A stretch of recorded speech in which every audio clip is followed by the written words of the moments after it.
안녕하세요. 정보가 세상을 바꾼다 인포뱅크입니다. 이번에 전해드릴 내용은 중국, 미국 국채 보유액 2년 만에 최저, 10년 만기 미국 국채 수익률 2% 미만으로 떨어져. 이 내용을 가지고 한번 시작해 보겠습니다. 여러분의 구독과 좋아요는 저에게 많은 도움이 되오니 구독과 좋아요 많이 눌러주시기 바라고요. 오늘의 주제는 중국, 미국 국채 보유액 2년 만에 최저, 10년 만기 미국 국채 수익률 2% 미만으로 떨어져. 이 내용을 가지고 시작을 하겠는데, 이것에 따른 배경은 미중 무역전쟁으로 미국 국채가 판매가 돼서 뭐가 문제인지 한번 자세하게 알아보려고 만들어 봤습니다. 그림을 하나 보여드릴게요. 이 그림은 편대 Shrinking Stockpile이라고, 여기 중국의 2년 내 미국 국채가 최저인 거에 대해서 지금 그림으로 표현이 된 거거든요. 이걸 자료로 보시고요. 그러면 본론으로 돌아와서 중국의 미국 국채 보유액은 3월 기준 1조 1175억 달러고요. 4월 기준으로 보면 1조 1100억 달러입니다. 즉 75억 달러가 감소한 거죠. 그리고 이것은 2017년 5월 이후 2년 만에 최저치입니다. 이것 때문에 사람들이 요즘 호들갑을 떨고 있는데 그렇게 큰 문제는 아닌 것 같아요. 제가 분석을 해보니까.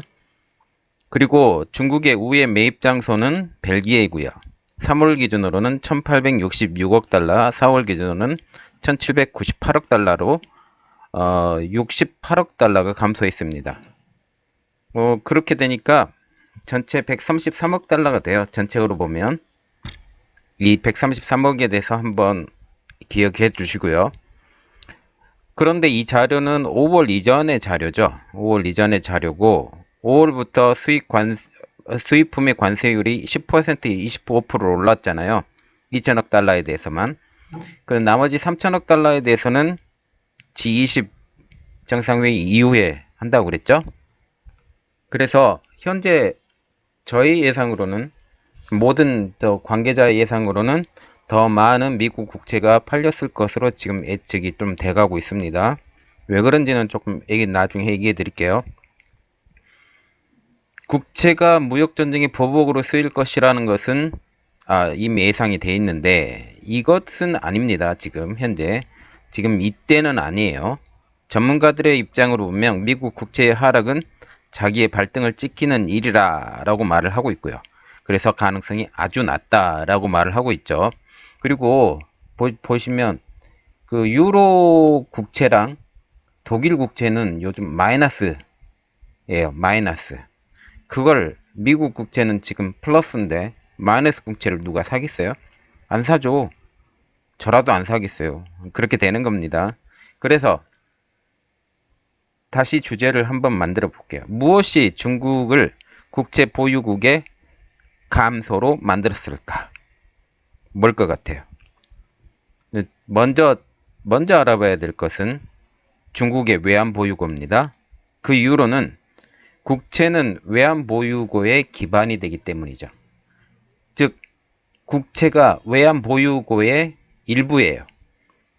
그래서 그렇게 되죠. 그러면 우리가 궁금한 점, 왜 외환 보유고가 국채가 외환 보유고의 기반이 되는지, 그럼 외환 보유고에 대해서 자세히 한번 알아봐야 되겠죠. 그 정의는 중앙은행 및 외국 국립은행 등에 애치된 외국 통화 예금이라고 나와 있는데요. 정부의 자산을 달러, 유로, 엔화 등의 준비 통화로 사용한다. 이렇게 나와 있어요. 그러면 외환 보유고의 종류에 대해서 일단 좀 보겠는데요. 외국 통화 예금입니다. 이것이 있고요. 두 번째로는 채권. 요즘 많이 채권을 쓰는 것은 외국 채권이지만 미국 채권을 정말 많이 쓰죠. 그래서 외환 보유고 대신에 채권을 갖고 있는 경우가 왕왕 있습니다. 우리나라 같은 경우도 25%를 미국 채권으로 갖고 있어요. 그리고 세 번째는 금입니다. 금도 외환 보유고의 일부예요. 그렇게 생각해서 보통 보시면 우리가 그렇게 하잖아요. 금을 제일 많이 갖고 있는 나라 미국. 미국의 연방준비이사회에서 밑에 지하에 금이 어마어마하게 있다, 그렇게 말이 나오잖아요.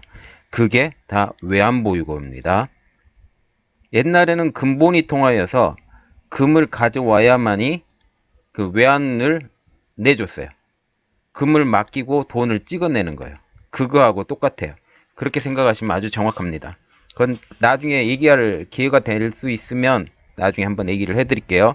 왜 금본위 통화에서 달러 본위 통화로 바뀌었는지 그것도 피해 월요일 블랙 먼데이라고 그런 명명돼 있는 게 있는데 그런 것도 좀 자세히 나중에 알려드려야 되는데 그런 것들은 이제 지금 이 시간에는 할 시간이 없으니까 어쨌든 옛날에는 금본이었고 지금은 달러본이잖아요. 그래서 달러를 많이 갖고 있고 그 달러의 대표적인 거 외환보유고에 달러의 채권을 사는 것이다. 그것을 생각하시면 돼요. 그래서 중국의 외환보유고의 감소는 어떻게 되냐?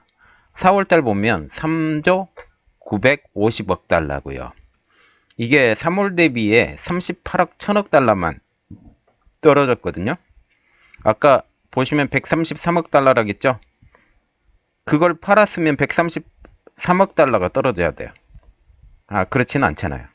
그러면 그건 아니다. 일단. 그러면 더 깊이 보려면 중국의 기준 외환 보유고는 원래 얼마다?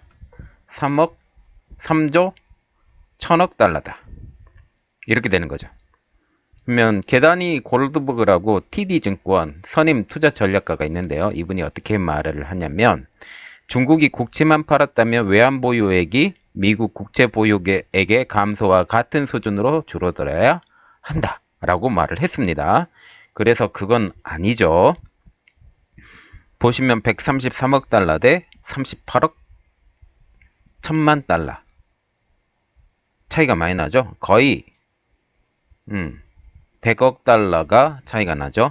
아니면 중국에서만 팔았다는 75억 달러 대 38억 1000억 달러. 이것도 차이가 많이 납니다. 2배 정도 차이 나죠. 어쨌든 그래서 그건 아닙니다. 그래서 대부분의 사람들이 이렇게 말을 해요. 이익 실현을 위해서 국채를 매각했다. 그 국채를 매각하고 다시 돈이 들어오고 돈이 들어오면 만약 돈이 들어왔다면 국채를 매각한 만큼 그러면 38억 달러가 떨어지잖아요. 그러면 그 돈이 급한 대로 썼겠죠. 또 이유는 미국의 금리 인하가 지금 예정이 돼 있거든요. 트럼프가 엄청나게 요청해서 그 이유는 나중에 알려드리고요. 금리가 인하가 예정이 돼 있는데 그러면 국채 수익률이 떨어질 수밖에 없어요. 국채 수익률이 떨어지기 때문에 떨어지기 전에 팔아야 된다. 해서 판 것 같아요.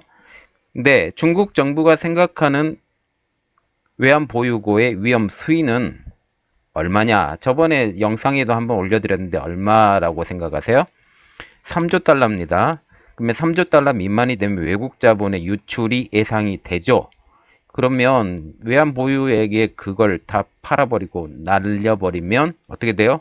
3조 달러 미만이 딱 돼버리니까 그걸 할 수도 없어요. 그리고 미국 달러당 위안화 가치가 떨어졌는데요. 4월 달에 0.4%가 떨어졌어요. 그러면 5월 이후는 어떻게 될까요?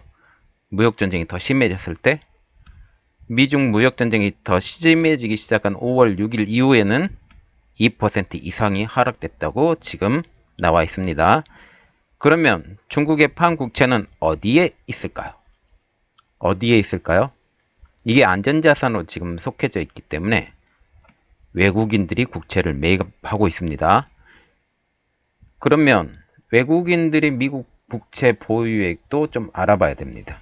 3월달 기준으로 보면 6조 4,701억 달러, 4월달을 기준 보면 6조 4,300억 달러인데요. 여기 보시면 301억 달러가 좀 비잖아요. 이 왜 빌까요? 만기돼서 돌아온 것들이 있어요. 만기돼서 돌아온 것들은 자연 소멸이 돼요. 그런 것들 때문에 그렇게 되는 거고요. 그렇게 큰 문제가 안 됩니다. 그래서 미국의 10년 만기 채권 수익률이 떨어졌는데요. 어떻게 떨어졌냐면 2.0% 밑으로 떨어졌습니다. 어떻게 됐냐면 2% 미만으로 떨어졌다가 2.015%로 오늘 끝났거든요. 이게 뭘 뜻하냐면 그 2.0을 기준으로 그 밑으로 떨어지면 경기가 하강 곡선에 있다고 생각하시면 맞고요. 2.0% 이상으로 올라가면 경기가 지금 상승 곡선으로 올라가고 있다라고 생각하는 게 거의 맞습니다. 그렇게 보시는 게 좋은데 현재는 금리 인하 가능성이 점점 확대가 돼가요. 그 이유는 제가 나중에 설명을 해드릴 텐데 이 가능성이 확대되면서 채권 수익률이 낮아지고 있어요. 채권 수익률이 낮아지면서 원자재 시장이 반작용으로 오르고 있어요. 그러면 원자재는 대부분 뭐를 말해요? 가장 대표적인 거 금입니다. 금이 올라요. 오늘 보니까 3%가 올랐어요. 3%가 오르고 지금 또 하나 오를 거 있죠. 호르무즈 회합이 있는 거. 원유입니다. 원유 계속 올라요. 원유가 어느 지금 몇 달러까지 올라간다는 소리까지 나오냐면 100달러까지 올라간다는 소리가 나와요. 그렇게 되면 지금 세계 원유가 개발이 안 됐던 곳에 다시 개발이 또 일어날 수도 있다라는 것까지 나오는데 그거는 제가 나중에 한번 또 분석을 해드릴게요. 어쨌든 이것을 보시면 2% 미만으로 떨어졌기 때문에 이거는 세계 경기의 악화를 거의 본다고 보면 맞습니다. 그리고 1% 미만으로 떨어지면 정말 안 좋습니다. 왜 그러냐면 미국의 달러 본위 세상이기 때문에 그렇습니다. 달러 본위 세상이기 때문에 10년 만기 채권 수익률이 지금 경기의 지표가 돼요. 지표가 되고 거기에 2%나 1.8%까지는 그런 대로 괜찮다. 그 밑으로 떨어지면 정말 나빠진다. 그리고 금리 인하 가능성이 점점 높아지기 때문에 채권 수익률은 점점 더 떨어진다. 이렇게 되는 겁니다. 그 유탄이 우리나라에 왔어요. 그 유탄이 우리나라에 어떻게 왔냐? 피치 보고서에 보면 올 연초에는 뭐라고 그랬냐면 2.5% 성장을 한다고 그랬어요. 그런데 지금 어떻게 해요? 2%로 성장률을 낮췄어요. 그만큼 우리나라 경기가 안 좋아진다는 뜻입니다. 자, 보시고 그러면 우리가 왜 미국이 금리를 인하를 하려고 열심히 노력하냐? 트럼프가 생떼를 써가면서 그걸 지키려고 하는 거죠. 왜? 중국하고 무역 분쟁을 해결하기 위해서. 장기전을 준비하기 위해서. 트럼프가 이런 말을 했어요. 시진핑은 금리 가지고 주물떡 거리는데 우리는 그럴 실탄이 없다. 실탄이 없어서 나에게 싸울 실탄을 달라. 그렇기 때문에 금리를 인하를 반드시 시켜야 된다라고 지금 얘기를 했습니다. 이게 장기전으로 가는 거예요. 그리고 장기전으로 가게 되면 바로 금리 인하가 시작이 될 겁니다. 제 예상으로는.